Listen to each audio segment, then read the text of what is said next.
What's up, oddballs? We've got a little surprise for you. Our first event is finally coming around. We are going to be doing a little event at the Haunted Eloise Asylum in Michigan. Kara, tell us about the details. Okay, so the details are it is going to be April 19th, and it is going to start at 6 p.m. and go until midnight. And Zachary, what are we doing at Eloise? We are bringing in the wonderful Lauren Haunts, where we're all going to build our own investigative equipment that we get to take home with us. And what are we doing from there? Okay, so after the workshop that we have with Lauren and we build our equipment, we're going to actually go use our own equipment that we just built, and we're going to investigate Eloise. So we hope you all can make it.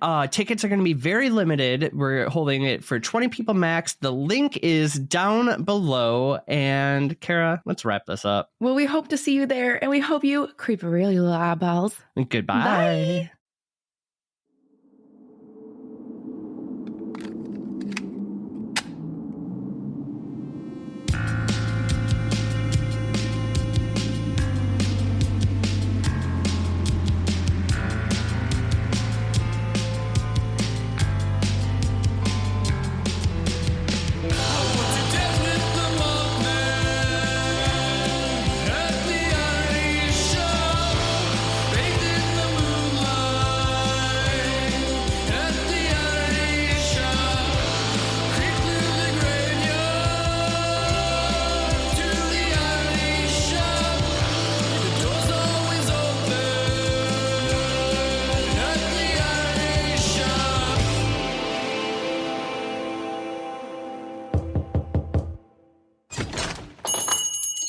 What's up, oddballs? Welcome back to the potty. Welcome back to the Oddity Oddity Shop. Welcome back to the Oddity Shop, the podcast where we tell you all the creepy, weird, odd, strange, bizarre stories from around the world. I'm your curator, Zachary, sitting with your other curator, Kara. Kara, how are you? Why are you voguing? Well, because, you were just, I thought you were going to keep going with the compliments, and you just didn't. But anyway, No, I'm great. not today. Good. I'm glad. I'm so glad to hear it. Okay, I know it's February, but this is like our first legit episode back from our break. Mm-hmm. I want to know the favorite gifts you got for where Christmas. The people are. Okay, well, I got a lot. I was a spoiled little I want to princess. go where the people are. Not I want know. to. Yeah, I know. That's why. Thank you. I Where's was B? spoiled. I want to be where the people I want to be where the people. I want to go. It's fine. Nobody cares. are. Whatever. Okay. Favorite gifts. I got too many. Ooh. I got a random gift just for not for Christmas because my husband knew I needed multiple new hair tools. So he bought me the Dyson Airwrap, which is a $500 blow dryer. Thanks. But my hair looks fabulous. It does look really good. Thanks. And it's like really quick and easy. So You know how you know it's a good hair product is I've actually heard about it before you told me you got one. yeah. So I got that. To be fair, not that anyone cares, but if you were wondering, I did buy the Shark first to see because it's half the price. Awful. I returned it and I wasn't even going to buy the Dyson, but Aaron just bought it for me anyway. Very nice. So that's not really Christmas, but that was what I got. But for Christmas, I got a walking pad because I really wanted one. I got a body heating pad because I'm old and my back hurts. I got a Dyson, the green machine, because I wanted to like clean my couch and like Delilah's puke. I got my little weenie light up sign. I got a weenie light up sign. I like that. For those who don't see our little clips, she has a skeleton behind her that's now holding a weenie. So your skeleton has a wiener. Nice. Yeah. And then I got a really cute purse. Awesome. And my mommy bought me a bunch of meat. That's a solid gift right there, though. She got me a bunch of steaks. Just perfection. Amazing. So what was your favorite gifts? Okay, I also have to say a few of them, but one I've been wanting for a long time, the rock tumbler, which I not only got one of, but I got two, which now means I can stagger my tumbles. Tumbling. In a week, my first batch should be done, and if you are near and dear to me and you listen to this, if you don't think you're going to start getting gifted rocks from me constantly, you are so wrong. How long does it take? A week? A 6 day? You have to tumble them for a month? Yeah, across a week per grit, and you have to go. Yeah. So, but now I have rocks every 2 weeks. So it does make sense to have two. Yeah. Oh, yeah. Absolutely. Okay, that's cool. Because you can only put a pound in there at a time too. So A pound of rocks. by October, Sounds I should crazy. be through all my rocks. Oh my God. And then I got rechargeable hand warmers, which have been a lifesaver. I'm actually out walking in the winter. That's amazing. That's a really good gift. So very practical. So amazing. Then this thing, I'll have to post a picture of this. It is absolutely just beyond gorgeous, but it is a felt sculpted statue of a dryad. It is beautiful. It is one of the most gorgeous things I've ever seen in my life. I'm obsessed with it. And she had her arm out. Mm-hmm. And so I put a pendant or a pendulum gorgeous. on it. I have goosebumps actually because it's so beautiful. Where does she get that? Do you remember? I don't know. Shout out where okay, we'll have to ask. I'll look when I ask her too. Yeah, it was beautiful. And then the last one I have is a handcrafted one from Dad, which he hasn't quite finished yet, but he showed me pictures of it, which is a custom Mothman themed epoxy resin inlaid Ouija board. And I can't fucking wait to see this. Yes. Which, speaking of that, okay, keep your eyes out for new ad we might have in the near future from a mystical wood goods shop coming soon, possibly. So, and if you were part of the Patreon giveaway, you already know what some of this stuff looks like. You received some. But we'll make sure to get that ad out there when those things are ready to go, because it's amazing stuff. Not just because it's from my own family. I would actually. No, it actually is beautiful. I have so many pieces that your dad has made me over the years, and I look at them all the time, and I'm just like, you might have more in my room that I just haven't seen you yet. Do you know what's so cool is that, like, whenever you get handmade pieces, like when you go to art shows or like conventions that we go to, and you get these handmade pieces, like it's just like for me, it warms my soul, and sometimes it makes me cry. You know what I mean? Like you just tear up because it's just like amazing. But when you get pieces that are like that from somebody that you know, my brain cannot compute how that person made that, because it's just so incredible to me that I don't understand how they made it. Right. Which, okay. Last thing, because you said cons. Guys, remember, our home con is gone. If you are going to cool events this year and you think that we should also go to those cool events, let us know. We want to go. We want to see. We want to hang out with you. We want to be around creepy, weird, paranormal people. Oddballs. Keep us posted. Okay. Yes. That's all I've got for you. What else? What do you have before we I have a revelation, which I kind of told you about. And I'm going to talk about it on the podcast because I think that other people might need this revelation. Okay. And I will not call out by name, but if you somehow listen to this, you know who the fuck you are. And that's all I'm going to say. So my revelation is, I told you the other day, and you actually oddly thought of this person, which is not a person that you should really think of. You, Zach, you thought of this person and then you got anxiety because I had this revelation of this person that has been one of my quote unquote best friends since we were children. It was like a 25 plus year relationship that we had, friendship. And it ended abruptly. I think I might have talked about it a little bit. It ended abruptly with this person just not talking to me anymore for no reason. I reached out multiple times to the point where Zach's like, you're making yourself it was time to move on. depressed, sad. It was time to move on. So I did move on. But I had this revelation because I heard somebody quote that, like, sometimes the people that you thought was actually your closest, deepest friends are sometimes the people that like hurt you the most. And we all know that. But anyway, I had this revelation and I went back into my brain and I spiraled in a good way to where I thought of all these things that, like, in the past, like this couple, like occurrences in high school and stuff like that, where I was like, I actually don't think that this person was a good person. And it took me now. So what are you going to do with the resolution or revelation? Well, my revelation is just that now I don't really have to dwell on it anymore, because I always think of this person all the time. And I think about still reaching out to them and like, why would I throw away this friendship? This was somebody that was in my wedding. This was somebody that is so close to me and so special to me. And their whole entire family was, but why? So it's like one of those things where you hold on to it, kind of like a relationship that you're in, like an intimate relationship or romantic or a relationship. Like you spent all this time, like why waste it? But now I'm just like kind of fucking over it. So not that it's like a new year, new me. I hate that. But like for anyone that's been dwelling with those types of relationships, move on, because it's not worth it. It's just hurting you. It's hurting your mental health. And if they're not bringing anything into your space now, they're probably not going to bring anything into your space later. It's too late. So I'm glad you said it that way too, because I was going to say we should turn your revelation into a resolution. Yeah. I got, while we were on our break, I had this opportunity to go to an amazing conference. And one of the things of that conference was how to talk to your own subconscious brain, right? And one of the biggest things I took away from it was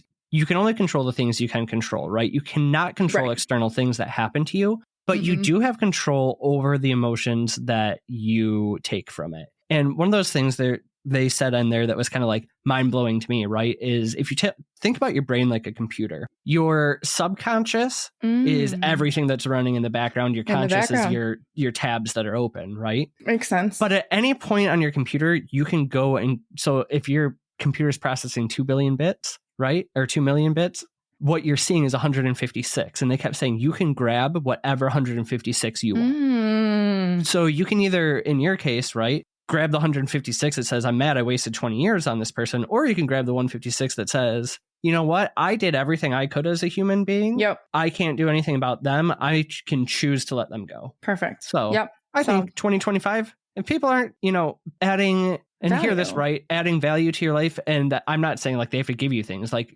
a positive force on your life, maybe let them go. And sometimes you do it like, there's the flows in friendship, like where it's like maybe you don't talk for a little bit. That's different. Right. That's different. All right, let's move forward. That's perfect. Shall we open the shop? Let's open it. Okay, I have a question. It's been over a month, girl. You better have a damn question for me. What do you think about dice? Like a pair of dice?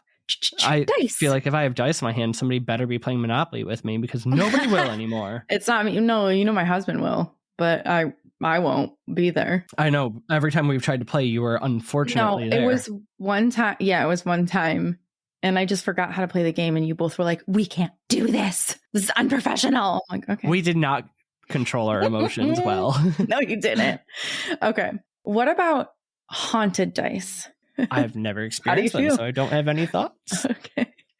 But I feel like I'm about to. Well, what about a haunted road? Oh, I like the podcast Haunted Roads by Amy Bruni. Okay. What about a haunted road named Dice Road? Okay. I was wondering how we're going to get Have you heard of it? No, this is bringing absolutely no bells. No? For me. Okay, good. We're starting the first full episode with one I don't know. Let's go. Okay, I'm so excited. Okay, so this is supposedly one of the most haunted / cursed roads, as it has multiple haunted locations on the road. Oh. And it's called Dice Road, obviously. So the road itself is located between Saginaw and Midland. Oh, this is a local boy. That's why I was like, I didn't know if you'd know or not. I'm glad you don't. No. Okay, so let's just dive right in. It might be a little bit lengthy, but we're back, baby. And that's Midland, Michigan, not Texas. Yeah. Okay, so let's start from where, I guess the first haunting or the thought to be first haunting is. And this is the cemetery on Dice Road, and it's in Saginaw County, Richfield Township. So, are you ready? I'm ready. I am going to put some trigger. Trigger warnings. Trigger warnings, yes. Okay. Got it. So, this haunting started with Anna Rhodes, who was later Anna Rhodes Millerton. So Anna sadly took her own life in 1830. And she didn't have the greatest short time on this earth. She just did not have a really great life. So we're going to talk about Anna a little bit. So that's why I want to give you some triggers, because it is very heartbreaking. So Anna and her family originated from Italy. And unfortunately, Anna's father was said to go insane, and he set the family home on fire. Oh, I know. Anna, at only 5 years old, was the only survivor. And some articles say that she had maybe some siblings. Some say it was just her parents and her. I don't know, but it doesn't matter. She's the only survivor at 5 years old. Okay. That's just horrifying. Yeah, to lose your whole family at such a young age. Oh. Right. So thankfully, Anna was able to kind of lose the tragic memories and leave them behind. And she moved to America with her aunt. They picked Hemlock as their new home. And I don't know if it was actually called Hemlock then, but it is now. While living there, they befriended a local Indian tribe. And I was trying to find out what tribe it was, but I all the articles didn't say which tribe, but they befriended a local Indian tribe. So Anna became close friends with a boy named Darkhawk. And that's a badass name, if I do say so myself. Darkhawk? Do you know what tribe? It's mid-Michigan. It would be Chippewa, right? Okay, I don't know. To be completely fair, I didn't actually Google it. I was going off of all the articles, and none of them actually gave the tribe a name. So I could have done better research, but no, you're good. I just know. I think most of the mid-state probably was Chippewa.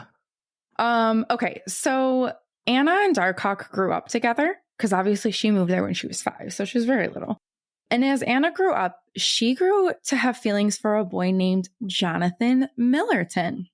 As I'm sure we can all figure out that as they grew up together, Darkhawk developed romantic feelings for Anna, and seeing her crush on someone else made him very jealous, which we all get. Like, we're young adults. We've all been young there. Love, man. That's big emotions. Dick. Very big emotions. Okay, so when Anna was 17, she married Jonathan. Oh, so happy. Young love all around. I know. I wish it was happy. Okay. Oh. So spoiler. Well, I already gave you. So shortly after the marriage, Anna's aunt died, sadly. During this whole time, as we know, white people suck, and some of the asshole white people trying to push out the tribe started sexually assaulting and beating the women of the tribe, which is, we don't even have to explain it. So Anna, being a good woman, she tried to keep the peace. And so she was making her way to the tribe to kind of like give her, you know, like, we're not all this way type of spiel. But while heading through the tribe, she actually witnessed all that carnage and misery. And she didn't know that it had become that. She just didn't really know what was happening. She just knew that there was this feud. And so obviously... Wait till you hear what Michigan did to all their children. Good I know. God. So obviously she was horrified and fucking traumatized after seeing all of that. Like, I can't even imagine. This was her, you know, family. I can't even imagine. So shortly after marrying Jonathan, he was shipped out into the Great Lakes to sail for the lumber trade. Okay. Darkhawk. I feel like pretty much most people in Michigan did at that time. Yep. So Darkhawk saw this as his opportunity. And now this is where I will say that the dark in the Darkhawk really comes out. I will not take away how horrible what happened to his tribe was. However, what he chose to do next is unacceptable, and it just doesn't even make sense. But he felt that he wanted revenge for what happened to his tribe and for Anna picking Jonathan over him. So Dark Idiot, as we'll call him, began to sexually assault Anna while Jonathan was away. Oh, shit. Yes. So instead of like trying to charm her, no, we're just going to... Yeah. So now we have a 17-year-old woman with no family. Her tribe family was brutally attacked, and some of her people were murdered, and by her own white, you know, like her own people. Her closest friend and chosen family became sexually assaulting her, and she has no return date for her husband at 17 years old. Plus the grief of losing everybody. Now, remember, her father also at 5 burned the whole house down and tried to kill her. So at 17 years old, this poor baby... That's too much. ...has already experienced all of that. Okay, so when a summer storm hit and Jonathan's ship did not return, Anna feared his death. So unable to bear all that she was going through and the death of her love, she chose to end her life, which I think we can understand that. It's understandable. Yeah. Horrible, but... It's horrible. It's horrifying. But if this wasn't sad enough, Jonathan did return as his ship was just delayed to additional ports to miss the storm. I know. God. It's so awful. So Anna is now a wanderer of the woods in the near cemetery. And she isn't aware of her death, and she still searches for Jonathan. And when you see her, she appears, as people say that they see her as like a bluish light or a pinkish color light. You can kind of picture what I'm talking about, like not a full figure, just like a light figure, or some see her in full white. Okay. And this cemetery, like, not disregarding the story, but your typical kind of lady in white of the woods. Correct. Sort of deal. Okay. So the cemetery is located on Dice Road between North Hemlock and Fen Road for anyone brave enough to go. What I will say, though, that is after I did some research, it does say that the original cemetery might have not been quite at this location, but she is said to be in these woods of this. So the funny thing is while you're telling me this, I was trying to see if I knew where it was. If you type Dice Road into Google Maps, it literally drops you onto the cemetery between those two roads. So the Michigan Historical Research Foundation for Paranormal Activity obtained pages of Anna's journal in the late 1800s, allowing her story to like be properly told. So this is not a myth. This is awesome. 100% facts, which is actually worse, I think. I don't know. So I did want to read one of the entries, again with a trigger warning. This is one of her entries from October 8th, 1829. Jonathan, my love, I care for him not. You must believe that yours are the lips I crave. I fear that I can no longer tame Darkhawk's pursuit. He waits for me, veiled by darkness of the night. He comes for me while you are away. My love, I am ashamed for what has been done. My sorrow great. I cried for you, but you did not wake from your sleep. I beg your forgiveness, my love, and know you will come save me. I wait for you to wake. Oh my God, I have full body chills and I want to die now. I have tears in my eyes. I know. Just the betrayal of your childhood friend. My God.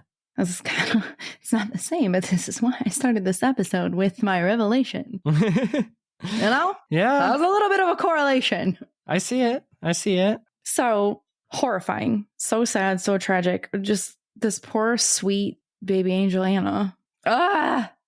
Okay. Now that I made us all cry, we're going to moving into our next stop on Haunted Dice Road is, are you ready? Yes. Oh my God. I'm sorry if we're all upset.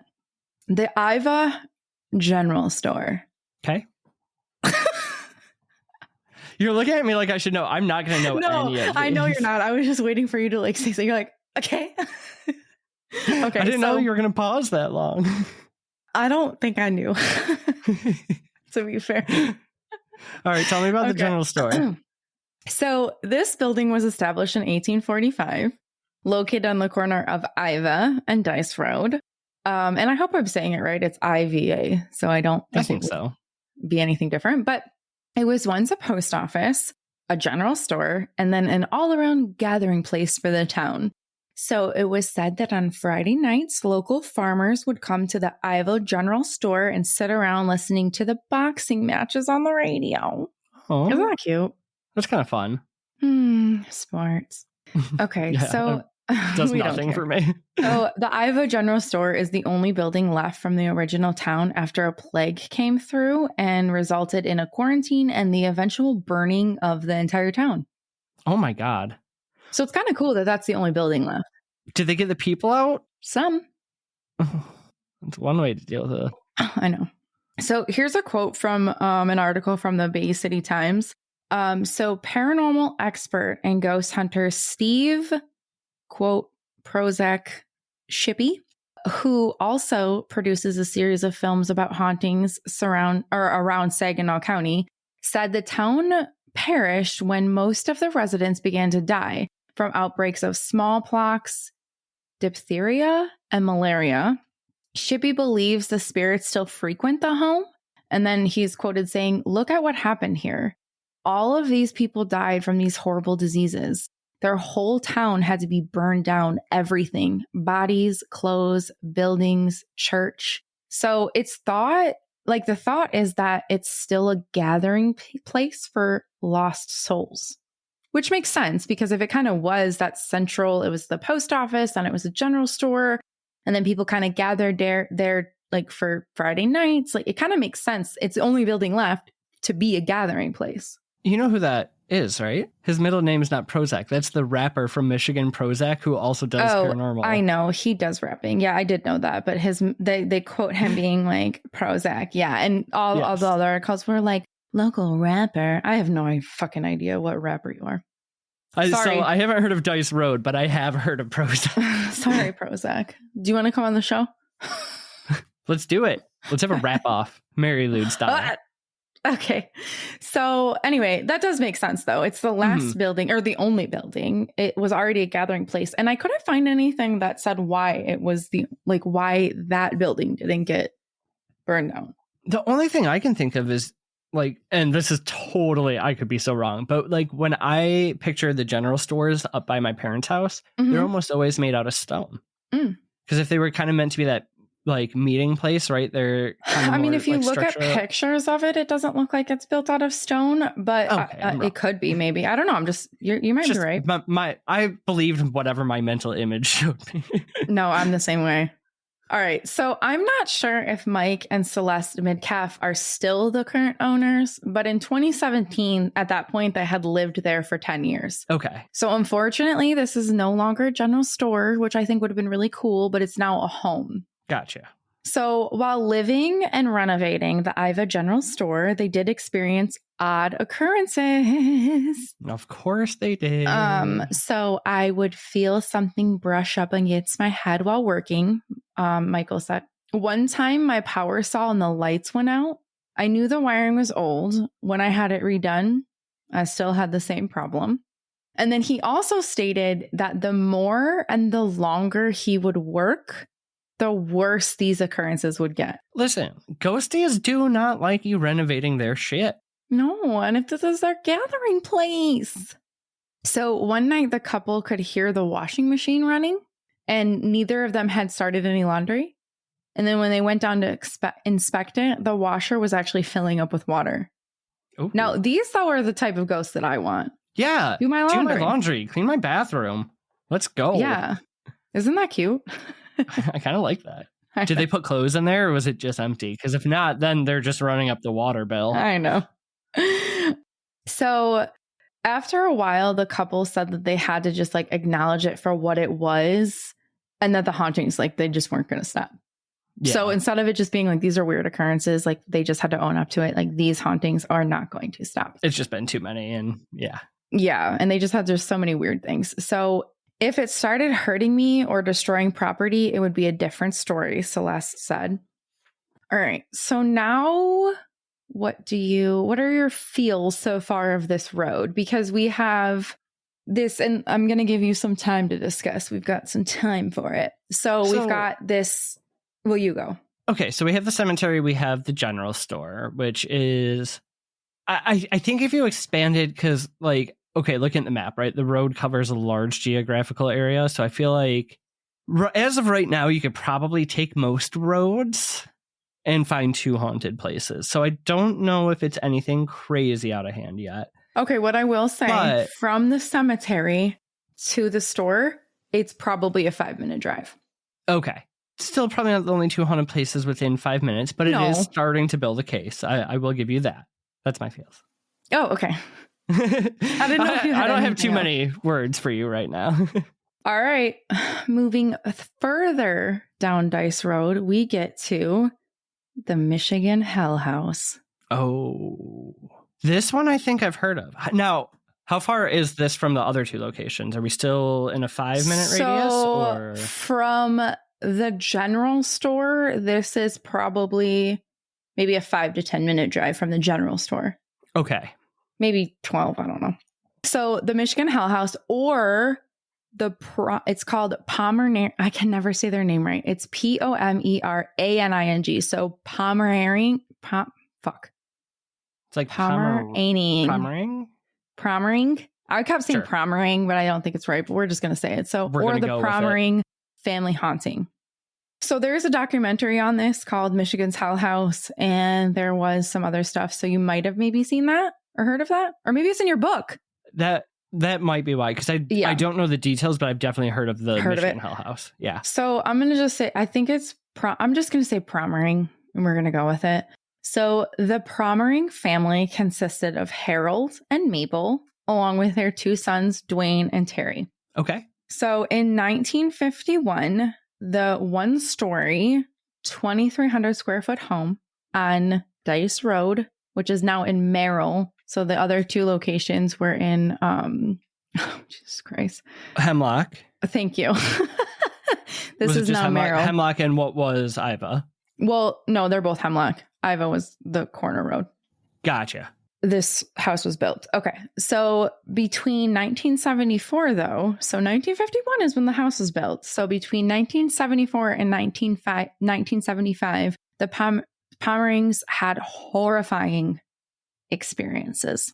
So this haunting, or poltergeist as later referred, manifests in a lot of ways in the short year before the family was forced out. Gotcha. You good? Oh, yeah. No, I'm good. I'm putting together a theory for you while you're telling me this story. Oh, perfect. Yes. Okay. So this case is considered the most documented haunting, and paranormal investigators have 30 plus hours of EVP and other evidence. That is a significant amount of evidence. I know. And I tried to watch the documentary, y'all, but you know me and documentaries, I couldn't fucking do it. So the family filed dozens of police reports.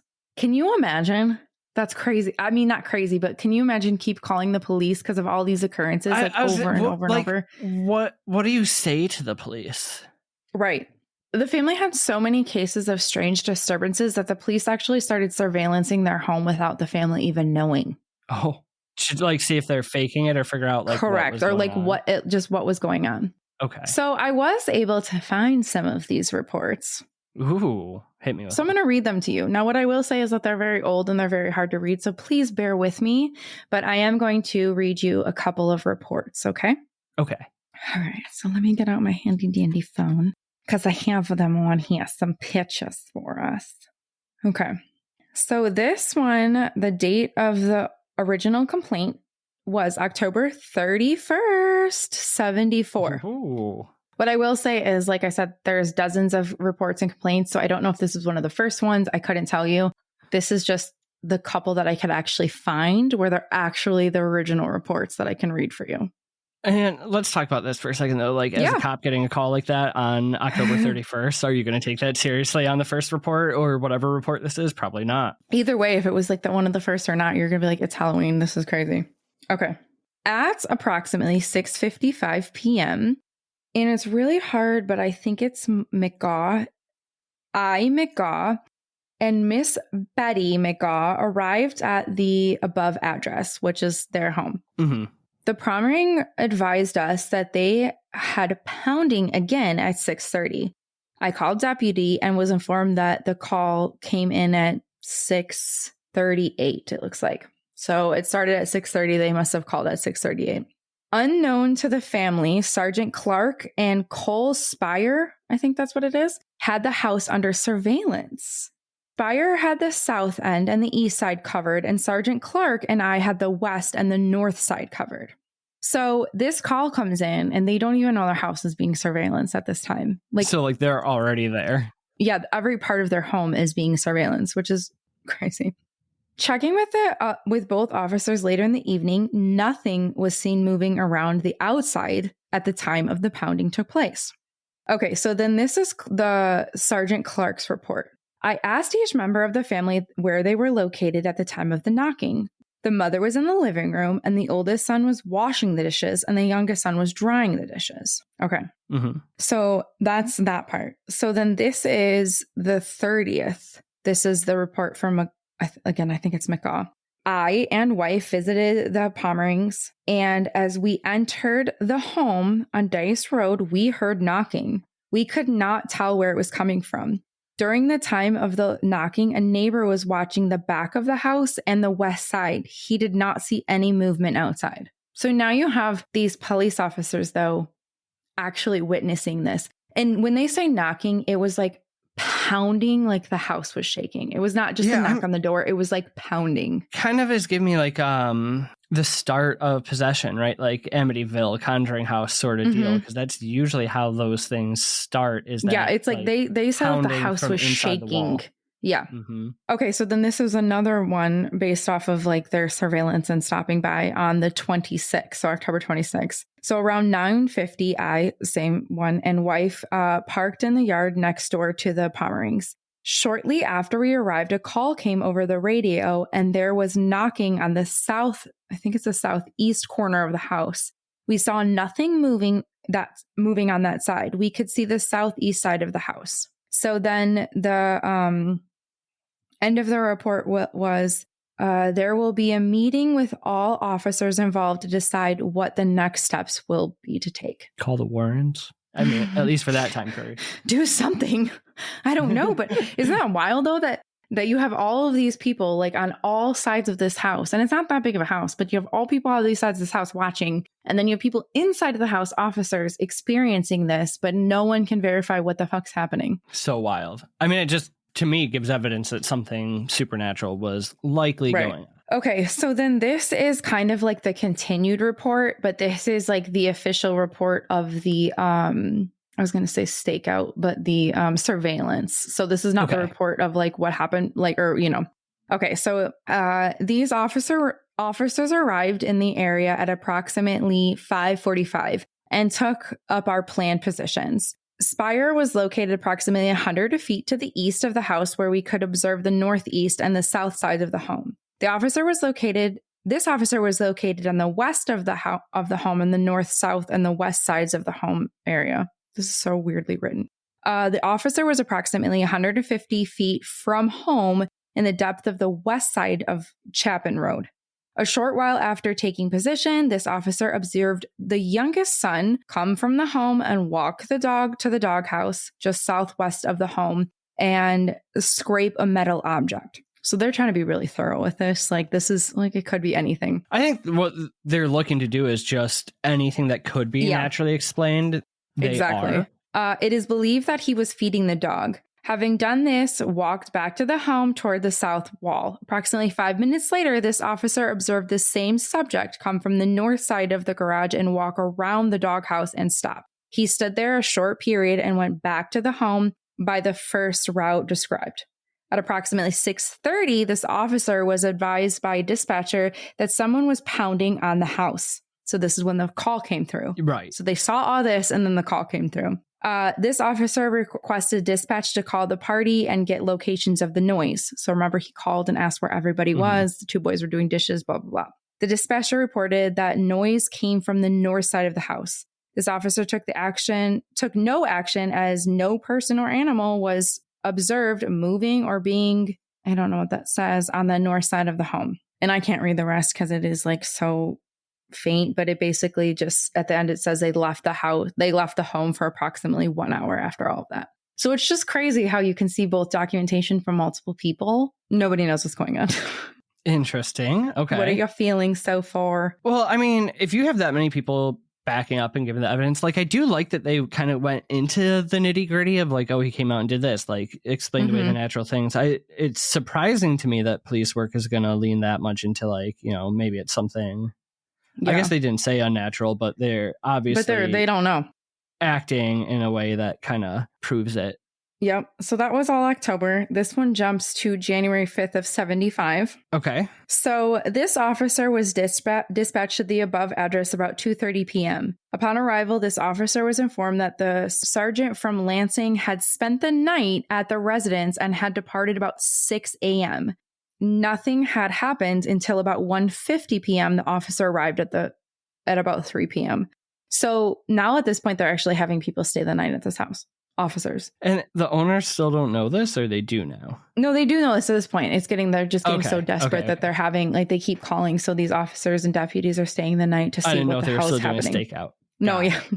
Okay, so with Deputy Sugar, and we heard the last 4 blasts. Times of blast were from the follow. So the report was that they were hearing blasts, quote unquote. Oh. So at 1:50 p.m., 1:58 p.m., 2:07 p.m., 2:11 p.m., 2:13, 2:17, 2:24, 2:28, 2:55, 3:15, 3:17, and 3:48, there was 2 blasts. Wait, there's 2 blasts at each of those times? No, just at 3:48 p.m., 2 blasts. Oh, okay. So just the last one had 2. Got it. So it was reported to the officer from the Mr. Pomeraning that while the sergeants from Lansing were at the residence, nothing happened. They heard a blast or 2, but they were unable to get their equipment set up to record anything on it. At this time, there is nothing further I can add. So they just gave up. Which I'm actually surprised the police didn't give up earlier. Let's be for real. Isn't this crazy, though? So we have like pounding. And what I didn't know, I mean, obviously, it's like the typical poltergeist. Before all this started, it was like the whisperings, the disembodied voices, things being moved, cupboards shut, all that kind of stuff. Then it was like the pounding, like the shaking of the houses. Like then we've got officers It staking sounds out. like- We've got officers spending the night. What the fuck? As much as I don't like to give them too much credit, it sounds like the stages of possession that Ed Warren used to lay out, right? Like, it starts simple, it starts to get more and more. Yeah. So this one is basically, I think, when the family was like just fucking over it and they don't know what to do. So this is a documented, like, quote unquote interview from the police station or from some, like one of these reports. And I'm going to do my best to read it because I feel like it has good information, but it is very old and just like disheveled. So Mr. Pomeraning advised that he built the house himself in October of 1951 prior to his marriage, and that that he had lived in the house since that time. Further, that on Wednesday night, 2/12/75, they had another fire, which they did not report, and that it consisted of the burning of a roll of toilet paper hanging on the toilet paper dispenser in the bathroom. Mr. Pomeraning advised that he was not home at the time, and Miss Pomeraning and Dwayne were there at the time. Okay, officer re-interviewed Mr. Pomeraning and Dwayne about this incident. They advised that there was approximately half a roll of toilet paper on the dispenser at about 4:25 p.m. They could smell an odor of the smoke in the house, and when they were preparing to go to church for Ash Wednesday. They went to the bathroom and looked and saw that the roll of toilet paper was burnt almost completely through, and that a couple of the tiles had been popped off of the wall just above the toilet paper dispenser, and that the curtains were singed. What a weird day. What the fuck? Right? Like, that's happening on Ash Wednesday is a little sus. This article, though, was like what was cool to me because I didn't know that he built the house originally and lived in it until he had his family with his wife. Okay. So I didn't know that part. Like, I didn't realize he was the original builder of this home. So he never had any experiences, or this family never had experiences until 74 and 75, which is very weird to me. Did they do a renovation that year? No. So officer interviewed James Zaleski and Fred Schmidt of the formers and an adjust with mutual insurance. Okay, so they were part of the insurance with a letter of the claims, blah, blah, blah. They basically couldn't figure out, they had no evidence that somebody didn't set this fire, and they couldn't figure out how the toilet paper would just Which, like, usually with that fire. kind of stuff, you can usually find the point of origin or something like that. You know what I mean? Like, arson investigation's pretty thorough in the fact that they can usually They did do an pinpoint. investigation, and all that was left was like a small ash of the toilet paper, which clung to the dispenser. So the family was questioned, and they were they had a lot of willingness to take a polygraph examination, or whatever you want to call it, because basically the insurance agency and everyone wanted to see if they were like the cause of the fire. Right. I did read some articles, though, that the youngest son or one of the sons suffered from like epilepsy. And so he was on a lot of medication. So they didn't want to give him a polygraph test. So they kind of just like didn't do any for any of the family. I don't know. I mean, polygraph tests don't do anything anyway. But They don't. Well, we know that now, but then they didn't. True. But there was a ton of investigation. There was no way that this toilet paper could have just like caught on fire itself. It was just one of those like mysteries. So this is a remark from 2/13/75, and it is an investigation. So this is basically remarks of it, and I found this interesting. So it should be noted that two members of the Duke University, whenever I read this word, I can't read it. I can't say it. PSYCHICA. Thank you. Why can I, when I see it, I can never say it. So the Duke University of Psychological Research Foundation in Durham, North Carolina, have been conducting extensive testing at the residence to determine the source of the strange noises and strange occurrences taking place.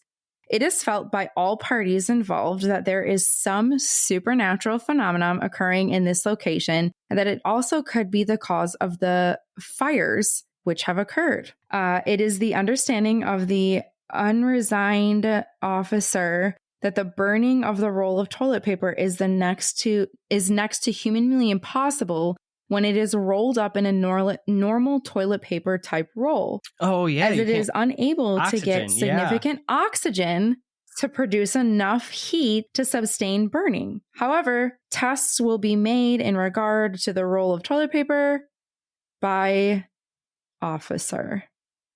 And then the status is open pending further investigation. Okay. So we definitely, that's a unique haunted house because most times you don't have police reports to back up the stories that you have. Well, and like I said, they did it for dozens and dozens. Yeah. So I'm sure if I kept searching, I probably could have found more. So a final fire was actually what made the family leave the home. So that's a lot. Okay. That's a wild haunting, if you ask me. That's 3 of them on Dice Road now. Yep, that's these are the 3. So after the home was restored, a new family moved in. And with being there for more than 40 years as the owners, not one haunting or weird occurrence occurred for them. So what do you think about Dice Road? I started to think ley lines.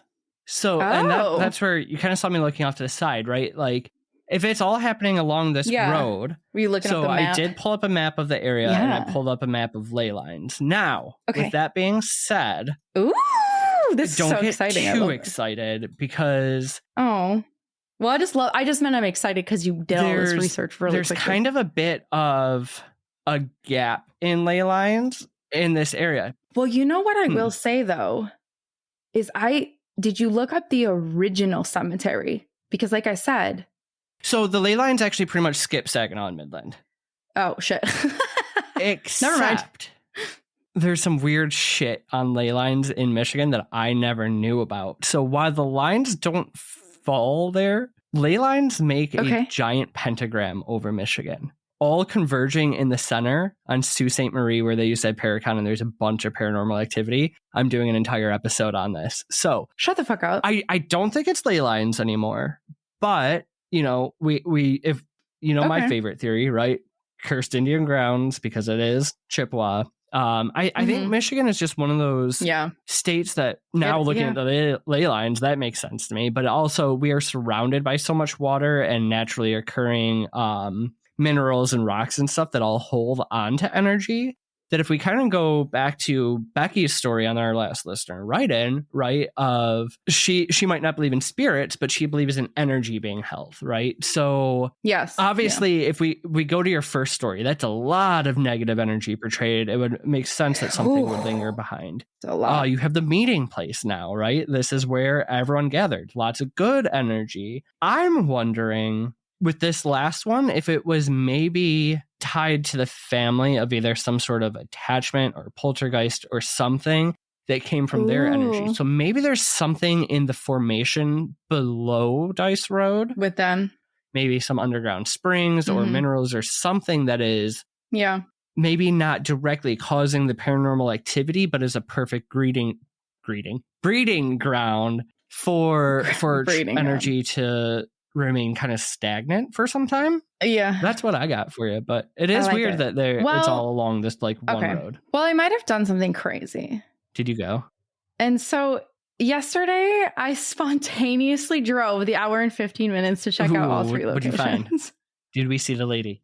Which I know I was like the whole time I'm like, Zach's gonna be so proud of me because I'm just doing this by myself. So yesterday, I am beyond shocked you did this by yourself. So if you were getting feelings of like anxiety yesterday, it was because I was keeping this secret because I didn't want to tell you. So I was like, oh, like Zach's gonna like know that I'm lying to him. No, I think this is cool that you did it. I was trying. I'm not gonna be a total Colby on you. All right. So also shout out to our Patreon subscribers because they're going to get the video. Oh, cool. Okay. So let me just really quick, because I don't want to give it all away because it'll be on video. But so it was like literally I had an eye appointment at 10 a.m. I get my eyes checked and I was like going to pop over to Starbucks, have a drink, and I was just going to finish my research for this. And as I'm like, it's like 1:00. And as I'm like doing it, I just get this weird feeling that I'm like, Kara. Yeah, why not? Fucking go. I love this. Go. Like, because I'm like, why not? Like, we always talk about we should go places, but I'm like, when is Zach going to be able to, you know what I mean? Like, just fucking go. So I packed up my laptop. I didn't even finish writing the episode. I packed up my laptop. I drove home. I'm like, sweetheart, I'm like, do you want to come with me? And he's like, no. And I knew he didn't want to, but I was like, that's fine. Get the GoPro ready. Let's go. I gotta go. I put all of my equipment in the bag when I just fucking did it. So my thought was, and if you watch the Patreon, I think you guys are going to love it because I'm like so fucking amped up. But my thought was I was going to do the cemetery first because I wanted to spend some time there. And then I was going to hit up the other 2 locations because they're just, I can't do anything there. I can only drive by and take pictures. Okay. So it was weird. Go on. So but like, I don't know if it was weird. Okay. Let me just tell you. So the whole time I'm just like, blah. I'm just like, not blah, but I'm like excited, but I'm not really thinking about it. I'm listening to podcasts, whatever. So as I turn and I'm almost turning into Dice Road, I'm like fucking amped. I am not scared. I am excited. I am pumped. I'm like, you could see it when I'm recording. I just can't stop smiling. I'm like, oh my God, I'm turning on a Dice Road. So I turn down Dice Road and it's like not too far after you turn in Dice Road is the cemetery. So I turn in and my dumbass didn't even look up prior if it was a public cemetery. So thank God the gates were open and I could just go through. So I go through and it's just this tiny little cemetery, and it's just a one road cemetery. So it's like, I go through and I'm like, I want to be respectful. So I'm like, if anyone's here, I'm obviously going to turn around because I don't want to be disrespectful. So I turn and I loop all the way around. No one's there. And then I pull off to where if anyone did come through, they could easily get through. So I'm parked. So I'm getting out of my car and I am recording. And I'm like, oh my God, I'm like, damn it. I think a truck's pulling in. And I don't know why I got this really weird feeling. Not like, oh, I don't want to not be respectful, but I got a really fucking weird feeling. And I haven't watched the footage, but I was like not even paying attention to recording myself because I think you can tell when you watch it because I was like, I don't know why. And then this truck pulls in. So then I'm like, okay, I'm just going to get back in my car and just sit here for a minute. Maybe he's just dropping off flowers or something. I don't know. You know what I mean? Like, I'm not going to get out while he's here. All right. So anyway, this guy pulls in and gave me the most off-putting vibes I've had in a very, very long time. I'm sitting in my car and I just started getting these like really weird feelings. And I'm like, I have to go. I have to go. Okay. So I left. So I went to the general store because that was about 5 minutes. That's why you know how far they are from each other. I took some pictures. I know. I took some pictures. I drove by and it's wild because it looks exactly the same. It's the same. Like if you look up pictures, I know now. It's not stone. Oh, it doesn't look like stone to me. Oh, yeah. Well, the pictures didn't look like stone, but it really isn't stone. So it still looks the same, but obviously somebody lives there. And so I say that and I'm like, I don't want to be disrespectful, but I drove by a couple times so I could get like good pictures and good like footage. Then I drove to the home and I'm just like, okay, like it just looks like a normal house. I got you guys some video of that. But I could not shake this man at this cemetery. I don't know what it was. It was freaking me out. So at this time, by the time I had re-looped around and done this, I think maybe like 20 minutes or more had passed because I was trying to elongate it, even though it really didn't take that long. I go back and as I'm like going back, I can see this crossroad. I don't know what crossroad this is before I go to the cemetery. And he just left. What was he doing? I don't know, but I mean, I guess if you were visiting a loved one, you could realistically be there for 30 minutes, but it was also 30 degrees and freezing. So I'm not really sure. The groundkeeper or something. Well, I thought it was his truck. So that's what I thought. And I even say that in the video. I was like, I don't know if maybe there's a camera or something like when I pulled in triggered it for him to come check it out. I don't know. I still wasn't sure if that was his truck. So I drove past the cemetery. I couldn't see over. I was kind of looking, whatever. So I go in the cemetery. And what I will say is I was probably only there for about 10 minutes in there doing anything because I was really freaked out about this guy. Hey, if you get a bad gut feeling, man, trust it. Zach, it was horrible. Anyway, I brought the REM pad and stuff, and I brought a bunch of other stuff, but there really wasn't a good spot for me to like sit. So I did have the REM pad out, myself hitting it multiple times. This is the only time it went off. And I didn't have, our spirit box. I like you have some of the equipment. So I did use the Ghost Tube app, which whatever. And what I will say is I didn't get any. I was hoping that I could get like Anna or Darkhawk. And I tried to be an asshole and kind of get Darkhawk to say something, but I didn't. But I did get really weird ones. And this is the weirdest one. And I will leave it at this. And then the rest can be used for the video. The second I set up, I turn on the Ghost Tube and it says, "You're back." Oh, weird. And I said, I am back. Like, because I was back. I usually don't trust that app, but that one's But how do you, what? That's weird. Yeah, that's an odd one for sure. So, ooh, okay, I can't wait to see the video. Listen, the video is not the greatest thing ever. I will just again, but I think you can see. Yeah, but at least put a visual to it. Right, we don't get but to do that. But you could see how excited I was, how fucking terrified I was of this man. terrified. And then you get the visuals of the story. So the video I think will go out probably at the end of February for Patreon. So you guys get this video or you get this episode and then that'll go out. Perfect. Cool. Oh, It's nice like a job. Spooky adventure for y'all. I'm really excited and very proud that you did this because I just feel like that shows the change. Well, going from alone 2 years ago to for now either to one of us for you to is weird. Yeah. I mean, I've gone alone to creepy places, but I mean, I know you have, but to fully investigate. Yeah, no, that's really cool. Yeah, thank you. I'm proud of you. I wish it would have went a little differently, but Hey, you know what? Not every investigation is gonna. If they all did, then we wouldn't believe any of them. So exactly. Fuck that creepy man. Nicely done. Thank you.